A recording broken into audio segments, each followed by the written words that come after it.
What is up, guys? My name is Phoenix Master 1, and today...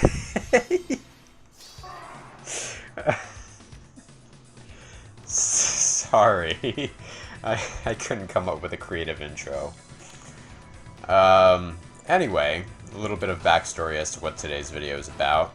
A Twitch VOD for FEH summons showed up in my feed from a former FEH tuber named Bertin.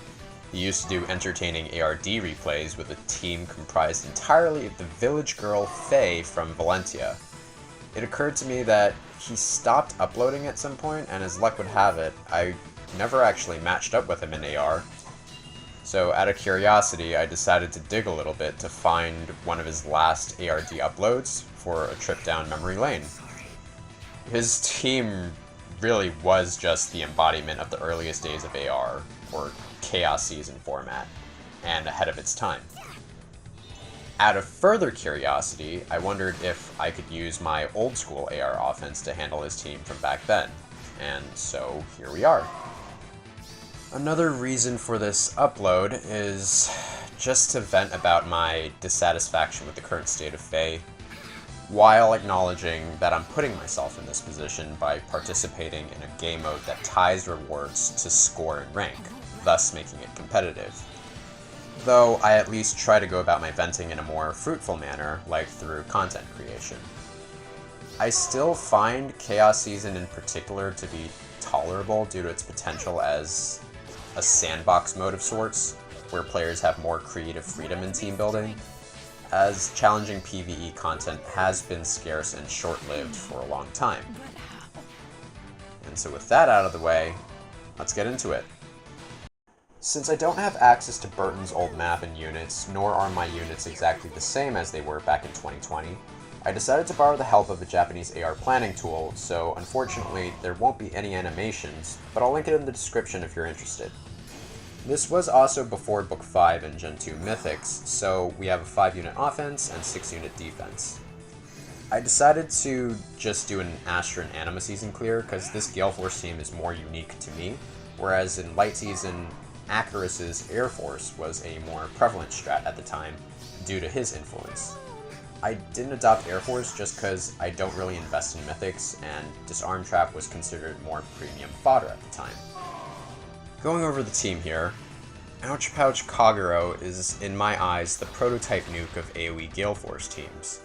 Out of the free-to-play infantry daggers, she had the perfect blend of high attack and low HP. This strategy hinged on triggering lightning traps that dealt at least 20 damage to allow her to become a Wings of Mercy beacon, as start-of-turn self-damaging units like Bernie and Lazithia and the Fury Sacred Seal didn't exist at the time. I've confirmed that Bertin's lightning trap does at least 20 damage, as seen in the screenshot of another one of his defense replays shown here. Valoria is a cornerstone to Gale Force comps and is still seeing effective use even today. Her weapon gives 2 cooldown to her and her ally-supported partner, allowing for more consistent Gale Force triggers, also known as one-tapping. She was paired with whoever among the Asker trio and Fjorm was bonus that season, and she ran a basic Darting Blow and Flashing Blade build, which she would switch to Death Blow and Heavy Blade if her partner was Anna. It should also be noted that having been hit by a 2020 beam, Valoria and Altina are pre-refines and remix. The Asker trio and Fjorm were on rotation based on the season and ran the same build as Valoria for the relevant Blade Sacred Seal. They also ran killer and slaying weapons with varied refinements or lack thereof based on a combined attack speed total being less than that of one of my Altinas for the sake of Bright Shrine soaking. I posted a comment on Bertin's video with a more detailed breakdown of stat distribution for all of these units, as well as the written play-by-play of my approach to his map, and that'll also be linked in the description. For my mythics of choice, I opted for 2 Altinas to boost the attack stats of my attackers as much as possible, and from here on out I'm going to refer to each respective Altina by their A skill. And Fury Altina has a build geared towards serving as another Wings of Mercy beacon after smiting Kagero onto lightning traps and triggering Fury chip damage after combat. She was given for free from one of the past The Hero Rises events, so this one's got neutral stats. Life and Death Altina was pulled before the A Hero Rises event to give me a second Astromythic for scoring after Naga. While my plus speed copy is normally not considered optimal, it helps me in stacking her visible attack speed stats as high as possible to soak debuffs from the Bright Shrine. For that reason, I also gave her an Attack Refined Silver Sword to soak Chill Attack, which was the inheritable sword with the highest might at the time, due to it having no extra effects. She was also given Life and Death, S-Rank Summoner support, Dragon Flowers, as well as an attack boosting B and C skill for Bright Shrine Soak and increased damage output for her teammates. She also functions as the primary assist bot for the Gale Force chain. I had a couple variants of this team with different assists to help with map coverage, and after considering the layout of this map, I decided that I would require multiple smites in order to not only test the traps, but to also help get my units out of threat range, as opposed to, say, repo and drawback. Okay, and now we actually get into figuring out the clear itself. So I've got the AR planning tool set up here with it reflecting Bertin's defense from 2020 as close as possible.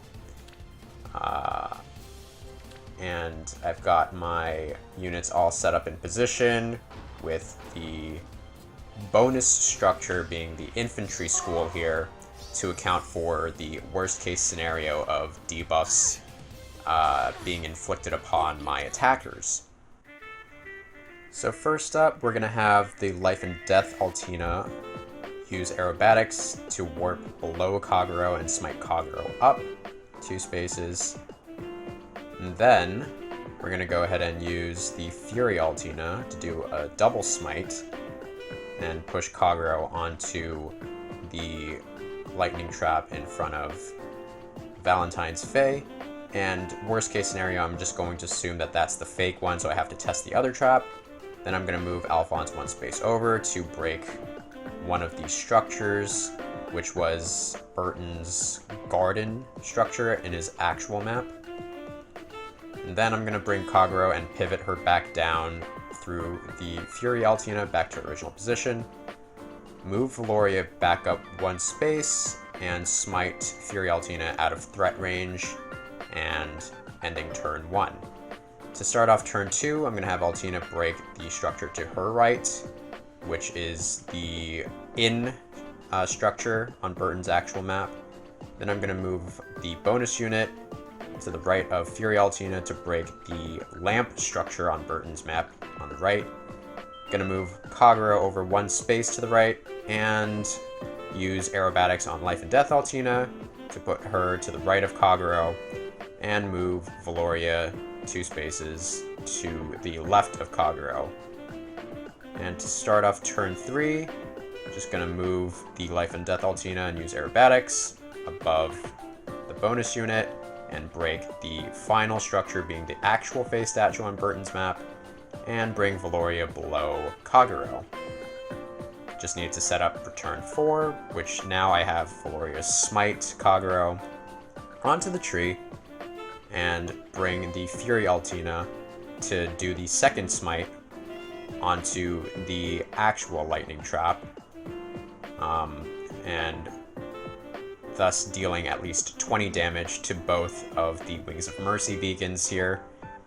And like I mentioned earlier, I've confirmed that Bertin's map does have a lightning trap that deals at least 20 damage. And so here, I'm going to have the bonus unit shove up the Life and Death Altina to provide Kagero a pivot point to get her out of threat range. So I'm going to go ahead and pivot her down. Then from there, I'm going to use the aerobatics on Life and Death Altina to the left of Alphonse to smite Fury Altina to the left, once again out of threat range, and ending turn 4. Now at this point in the clear, I needed to figure out whether I would initiate on turn 6 or turn 7, and the main factor deciding that was whether or not Kagero would be able to deal enough damage while not receiving buffs, or in fact even being debuffed, thanks to sudden panic. And unfortunately for me, the answer was no in both of those cases, and Kagero needed attack buffs in order to take out her primary target, being the Kaburuya Fei in the back center. And so I made some maneuvers during both turns 5 and 6 in order to provide empty adjacent tiles for Kagero so she doesn't get sudden panicked, while being able to be assisted by the Life and Death Altina on turn 7 via attack, res link, and smite. And so by the end of player phase turn 6, Alphonse, or the bonus unit, had shoved Life and Death Altina, providing both of them with attack buffs, causing Life and Death Altina to have 70 visible attack, as well as 101 combined attack and speed, causing her to soak Chill Attack and Bright Shrine, leaving the attackers mostly debuff free unless they were afflicted by an infantry school, should it be present as the bonus structure. And so here I'm going to go ahead and smite Kagero up with Life and Death Altina, giving both of them buffs, and Kagero is unaffected by sudden panic since she wasn't adjacent to any units at the start of turn 7. Then Kagero is going to move up 2 spaces naturally onto the cleared lightning trap and attack the Kaburuya Fei with 69 visible attack against her 37 defense, dealing 32 damage via AoE, followed by 32 damage in combat, being a total of 64 damage out of 55 HP, and taking out Kaburuya Fei. And finally, Kagero docks 6 HP off of her total HP from Fury Chip damage, allowing her to become a Wings of Mercy beacon. You'll have noticed that I updated the HP totals for the Fei builds on the left to account for Kagero's AoE and Savage Blow, as well as dagger debuffs should they become necessary to account for in future combats, though I'm just going to ask you to trust my math here because combat was much easier to compute and do arithmetic for back in the day.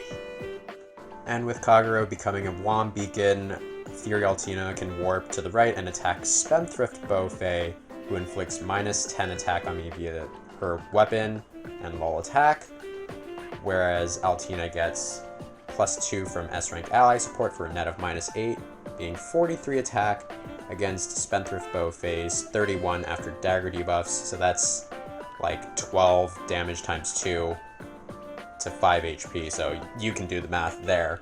And then Altina herself docks 6 HP from Fury, becoming a Wings of Mercy beacon.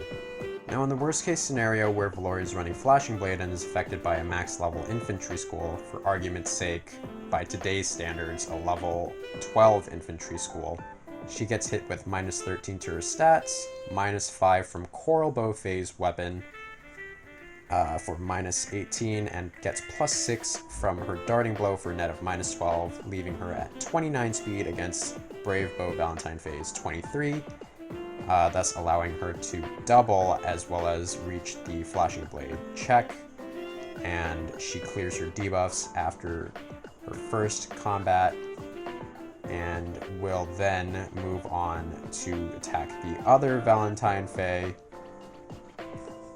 and take her out from there. I'm not really doing the damage calculations here because they're already at such low HP, I don't think I need to.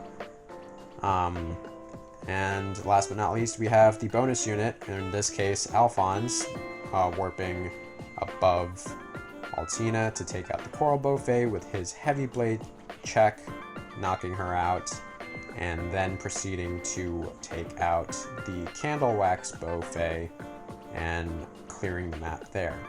Unfortunately, I was unable to secure the pots because I did need to spend that extra turn to position my units and allow Kagero to safely get buffs on turn 7. But for what it's worth, I think beating an exotic team like Bertin's with a free-to-play team like this is pretty worth giving up the ether for.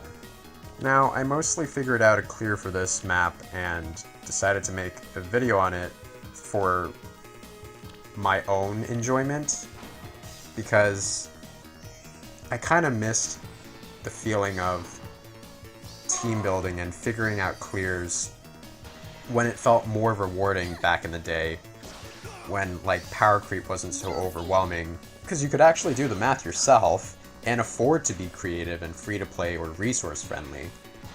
Nowadays it's just so much harder if you don't have like the newest unit or fodder, that I feel actively punished just for trying to use more obscure units.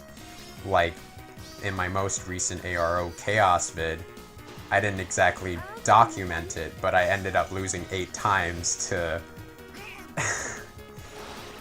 the most modern units, and it's getting hard to keep up with that, and so I don't know, I guess I just needed to let off some steam with regards to that.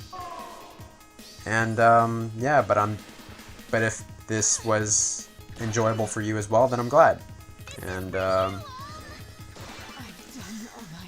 I'm not entirely sold on whether or not I want to make an ARO Chaos vid for this upcoming season, just because I am still feeling a little burned out, but yeah, I guess we'll see. This video is here just in case I don't, so but I'll definitely still keep up with the Abyssal vids, and thanks for watching and your continued support. We'll see you guys in the next one.